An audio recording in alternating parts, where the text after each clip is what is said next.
Hello प्यारे बच्चों, मेरे चैनल में आप सभी का बहुत बहुत स्वागत है। तो बच्चों, इस वीडियो में हम कक्षा 7वीं की हिंदी बुक है जिसका पाठ 8 है, डॉक्टर अब्दुल कलाम के जीवन के प्रेरक प्रसंग। इसके क्वेश्चन आंसर हम इस वीडियो में सॉल्व करेंगे। तो चलिए बच्चों, वीडियो शुरू करते हैं। बच्चों, यह वीडियो का सेकंड पार्ट है। फर्स्ट पार्ट मैंने बना दिया है, आप उसे प्ले लिस्ट में जाके चेक कर सकते हैं। तो बच्चों, ये वाला पार्ट हम पेज नंबर 49 से शुरू करेंगे। तो देखिए, पहले दिया है यहाँ पे भाषा अध्ययन। पहला प्रश्न है, परिवेश में परि उपसर्ग का प्रयोग हुआ है। ठीक है, ये जो परिवेश है इसमें ये परि है, ये क्या है? उपसर्ग है। उपसर्ग किसे कहते हैं? जो शब्द मतलब किसी भी शब्द के पहले लगाए जाते हैं उन्हें उपसर्ग कहते हैं। ठीक है, और नीचे दिए गए शब्दों में मूल शब्द और उपसर्ग को अलग करना है। अब देखो, इसको आपको दिख ही रहा होगा, जो परि है ये सभी उपसर्ग हैं। ये परि, परिहास, परिचर्चा, परिभ्रमण, परिधान, परिजन, परिपूर्ण। तो इसमें मूल शब्द बताना है और हमें उपसर्ग अलग करना है। तो देखिए, आप इसका आंसर किस प्रकार कर लीजिएगा। देखिए बच्चों, इस प्रकार करेंगे। जैसे परिश्रम दिया है, इसमें परि उपसर्ग है और इधर मूल शब्द जो है वो श्रम है। परि, इसमें मूल शब्द क्या है? हास है। परिचर्चा में मूल शब्द उपसर्ग परि है और मूल शब्द है चर्चा। इसी तरह से परिधान में परि प्लस धान, परिधान। परिजन में परि प्लस जन। ये जो पीछे पीछे के ये सारे मूल शब्द है। ये परि परि परि जो है ये क्या है? उपसर्ग है। इस तरह से आप इसका आंसर कर लीजिएगा। इस तरह से बच्चों, प्रश्न क्रमांक 2 है, निम्नलिखित शब्दों में मूल शब्द और प्रत्यय को अलग कीजिए। प्रत्यय बच्चों वो होते हैं जो किसी भी शब्द के पीछे लगाए जाते हैं। तो देखिए, आप इन्हें इस तरह से कर लीजिएगा। जैसे ये दिया है सामाजिक, तो इसे पहले आप लिख लेना मूल शब्द उत्तर में और फिर लिखना प्रत्यय। इधर आप शब्द लिख लेना। ठीक है, जैसे कि ये पहला दिया है सामाजिक, इसमें जो है मैं आपको एक साथ लिख के बता देती हूँ। ठीक है, इससे मेरे भी समय की बचत होगी और आपके भी समय की बचत होगी। तो देखिए बच्चों, ये सारे जो शब्द दिए गए हैं ना, हमने ये सारे हम इस तरह से लिख लेंगे कॉपी में।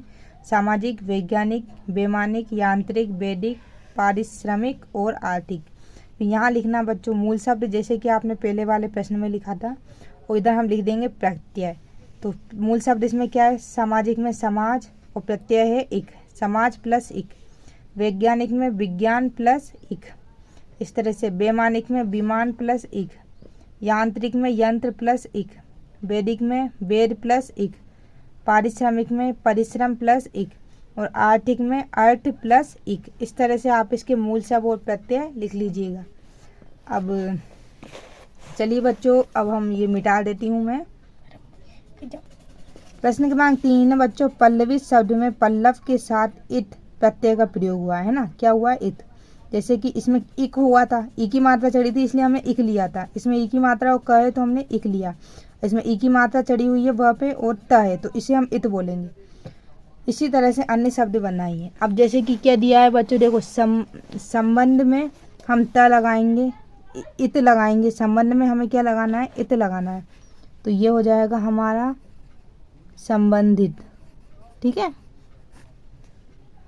फिर क्या दिया है? कल्प, इसका हो जाएगा कल्पित, इत लगाना है। प्रतिष्ठा तो प्रतिष्ठित। इस तरह से संभावना तो संभावित।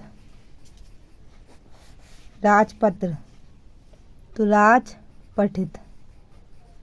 ठीक है, इस तरह से आप इसे पूरा कर लीजिएगा। यहाँ पे बच्चों ये कुछ समझ लीजिए। द्वंद्व समाज, द्वंद्व समाज किसे कहते हैं? इसमें दोनों पद प्रधान होते हैं। ठीक है, जैसे कि दोनों पद प्रधान होता है और दोनों पदों के बीच में और लगा होता है। जैसे कि ये इस तरह से दिया है, दिन रात, दोनों प्रधान है, दिन और रात। भला बुरा, भला बुरा, तो ये क्या हो जाएंगे? दोनों पदों के बीच में और शब्द का लोप होता है, मतलब ये छुपा हुआ होता है। लोप होना यानी छुपा हुआ होना। ये बीच में इस तरह से डेश लगा होता है तो समझ लो ये द्वंद्व समास है। फिर आता है कर्मधारय समास। इसमें एक पद विशेषण तथा एक पद विशेष्य होता है। मतलब इसमें क्या होता है बच्चों? एक पद विशेषण होता है, एक विशेषता बताता है और दूसरा विशेषण होता है, यानी कि वह किसकी विशेषता बता रहा है। जैसे कि अपन कमल नयन, कमल यानी फूल होता है और नयन यानी आंखें, यानी कि जो उसकी आंखें हैं वो कमल के समान है। तो इस तरह से ये तो हो गया हमारा विशेषण। जैसे कि एक विशेषता बता रहा है कि कमल जैसी उसकी आंखें हैं, और नयन विशेष होगा कि क्या है, कमल जैसी आंखें हैं। तो इस तरह से ये समास होते हैं बच्चों। प्रश्न 4 है, नीचे कुछ सामाजिक पद दिए गए हैं, इन्हें छाट कर भरना है। ये सामाजिक पद दिए गए हैं, इन्हें हमें छाट के भरना है। ठीक है बच्चों। तो देखिए बच्चों, अग्निवाण, अग्निवाण जो है ना वो तत्पुरुष समास है। जी चिल्ला वैसे बंद नहीं। अब देखो बच्चों, गुरु शिष्य, इनमें इसमें दोनों पद प्रधान हो रहे हैं, गुरु भी प्रधान है और शिष्य भी प्रधान है, तो ये द्वंद्व समास में आ जाएगा। ठीक है बच्चों। और तत्पुरुष समास में बच्चों, तत्पुरुष समास में बच्चों प्रथम पद प्रधान होता है। ठीक है, इस तरह से। फिर आ गया हमारा शांत चित्त, शांत चित्त, शांत यानी कि शीतल और चित्त यानी मन। तो ये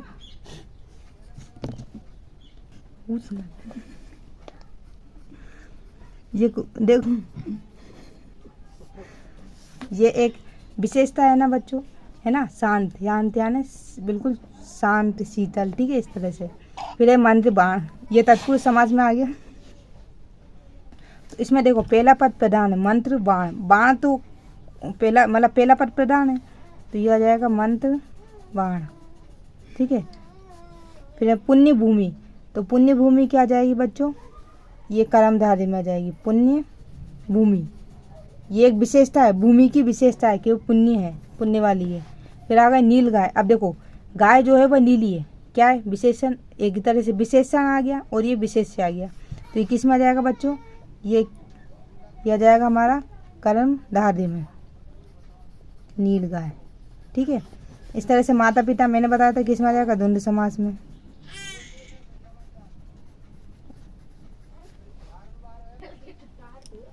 फिर दिया है बच्चों रामलीला, यह आ जाएगा हमारा तत्पुरुष समास में, रामलीला। बच्चों इस समास की वीडियो में अलग से आपको परमानेंट बता दूंगी, तो आप उससे समझ लीजिएगा। देखो अब सीता राम दोनों पद प्रधान है, तो यह आ जाएगा हमारा, इसमें देखो सीता और राम छुपा हुआ है, तो ये हमारा द्वंद्व समास में आ गया। रुद्रवाणी, ठीक है। अब देखो बच्चों रुद्रवाणी, जो उसकी वाणी जो है एक विशेषण है, उसमें रुद्र है। ठीक है, क्रोध समझ लो, रुद्र, सॉरी रुद्र वीणा है, सॉरी वाणी नहीं है, वीणा है, सॉरी। ठीक है, तो रुद्र वीणा, तो इसमें एक विशेषण है और ये विशेष्य है, तो रुद्र वीणा ये किस में आ जाएगा, कर्मधारय में आ जाएगा। इस तरह से नीचे दिया है बच्चों, पढ़िए और समझिए। व्यक्ति का भाल अब्दुल को कलाम को सफलता के लिए रामनाथपुर में, तो देखो का, को और के लिए। उपयुक्त वाक्यांश में संज्ञा शब्द के साथ संबंधित सूचक सूचित करने वाले रेखांकित को, मतलब संज्ञा शब्द के साथ संबंध बताते हैं, को, का, को, के लिए में प्रयुक्त हुए हैं। ठीक है। तो ये बच्चों ये आपके प्रश्न में भी आ सकता है पेपर में। संज्ञा सर्वनाम के जिस रूप में वाक्य के अन्य शब्दों के साथ उनको संबंधित सूचित हो उसे कारक कहते हैं। ठीक है, यानी कि कारक संज्ञा और सर्वनाम का क्रिया के साथ संबंध जोड़ते हैं। कारक जो होते हैं वो संज्ञा और सर्वनाम का क्रिया के साथ क्या जोड़ते हैं, संबंध जोड़ते हैं। तो ये बच्चों ये कारक हैं। कर्ता ने कर्म को कर्म का से द्वारा, संप्रदान को की के, अपादान से संबंध कारक का की के, रा री रे ना नी रे, अधिकारक में पर, संबोधन कारक हा हे आदि। ठीक है, ये सभी क्या है बच्चों, कारक है। जैसे कि अगर कहीं आ जाए को कौन सा कारक है, तो आप बता सकते हो कर्म कारक। वो एक होता है संप्रदाय कारक, को दोनों में आ रहा है, ये देखो को किस में आ रहा है, दोनों में आ रहा है। ठीक है। तो इस तरह से प्रश्न 5 है, निम्नलिखित वाक्यों में प्रयुक्त कारक चिन्ह पहचान कर उनके समक्ष लिखना है। इधर आपको लिखना है। देखो हम इसमें पहचानते हैं, डॉक्टर अब्दुल कलाम को बच्चों से बहुत प्रेम है, तो इसमें क्या जाएगा, को और से। ठीक है। इसी तरह से ये सभी कारक है, तो आपको देखना पड़ेगा सफलता के लिए, तो देखिए बच्चों इसमें क्या आ गया, कारक के लिए, तो यहाँ आप लिख सकते हो के लिए। ठीक है। इसी प्रकार डॉक्टर अब्दुल कलाम ने बचपन में बहुत संघर्ष किया, तो इसमें क्या आ गया, कारक दो, ने और में, तो यहाँ आ जाएगा ने और में। तपस्वी व्यक्ति का भाला आभा से चमकता था। तो इसमें आ गया कारक का और से, तो यहाँ लिख दो का से। डॉक्टर कलाम गुरु शिष्य परंपरा के समर्थक थे। तो इसमें क्या आ जाएगा बच्चों, कारक है इसमें के हम इधर लिख देंगे। हे ईश्वर सबको सद्बुद्धि दो, तो इसमें कारक क्या आ जाएगा बच्चों, को, ठीक है, ये को आ जाएगा। रामनाथपुरम की हाई स्कूल की दीवार पर रामनाथपुरम की हाई स्कूल की दीवार पर अंकित था। तो ये आ जाएगा की और पर, ये इसमें कारक है की और पर। ये ऊपर दिए ना बच्चों, ये इसमें ढूंढ के लिखना है बस। और बाकी तो अगर सेपरेट वीडियो बनाऊं तो इसमें बहुत लंबी बन जाएगी, इसलिए मैं अभी आपको सिर्फ थोड़ा थोड़ा ही समझा रही हूँ। सभी को बुराई से बचना चाहिए, तो इसमें आ जाएगा को और से। तो बच्चों ये चैप्टर यहीं होता है समाप्त। उम्मीद करती हूँ मैं आपको हमारी ये वीडियो पसंद आई होगी। वीडियो थोड़ी सी भी अच्छी लगे लाइक जरूर करना, चैनल पे नए हैं तो प्लीज़ चैनल को सब्सक्राइब करना नहीं भूलना। मिलते हैं नेक्स्ट वीडियो में, तब तक के लिए धन्यवाद।